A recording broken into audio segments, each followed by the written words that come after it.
Hello and welcome to my first ever video about gaming. Today I'm going to talk to you about inaccessible characters and how they may or may not affect the overall enjoyment of gameplay.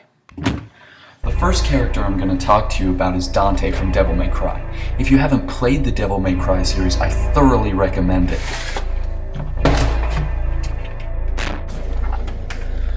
That being said, one of the main issues that people have with the game series is how unrelatable the lead character is.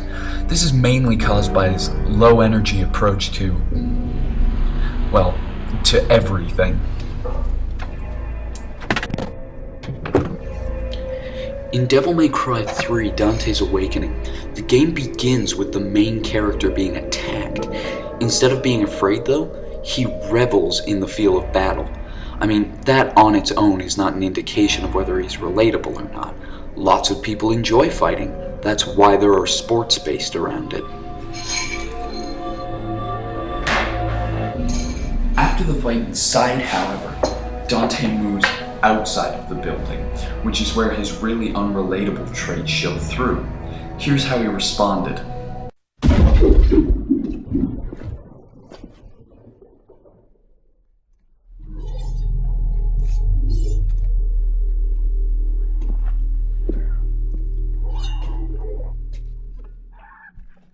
Damn it! You guys totally wrecked my shop, and I haven't even named it yet!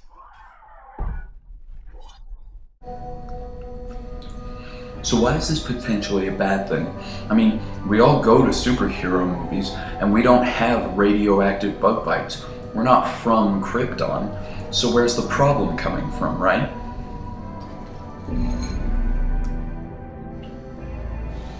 Well, video games have become what I would consider to be a step past movies, in that the character is being guided by the player.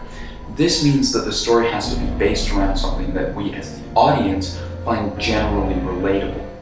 Every single Legend of Zelda game is based around the same idea of an average boy being put into extraordinary scenarios. We, as ordinary people, can relate to him through that.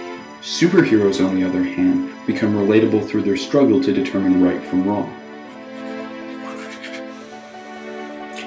Video games, on the other hand, tend to be more one-directional. We don't want to struggle as the player. We want to move forward and succeed. Let's talk about Mr. Leon Scott Kennedy for a minute, a main character from Resident Evil 2, 4, and 6.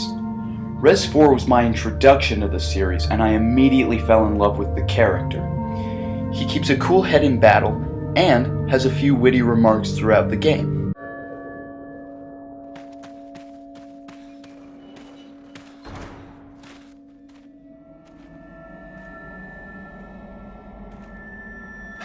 Where's everyone going?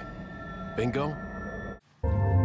Now, I know what the die-hard gamers are shouting at their screens right now, but John, Devil May Cry was originally going to be Resident Evil 4, so why bring up the same character twice?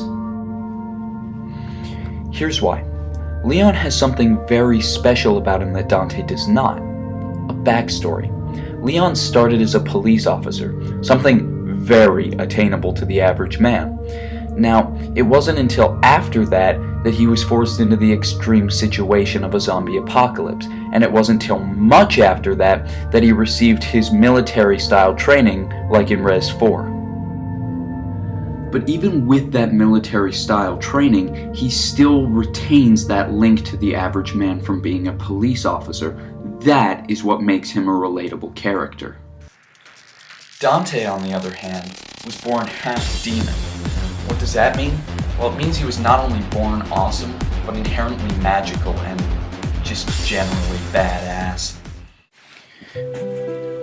In summation, there's a reason why protagonists tend to be plumbers or college students. It's because they're relatable. They represent an everyman of sorts that links the fantastical world with the real world. Alright, night-night YouTube.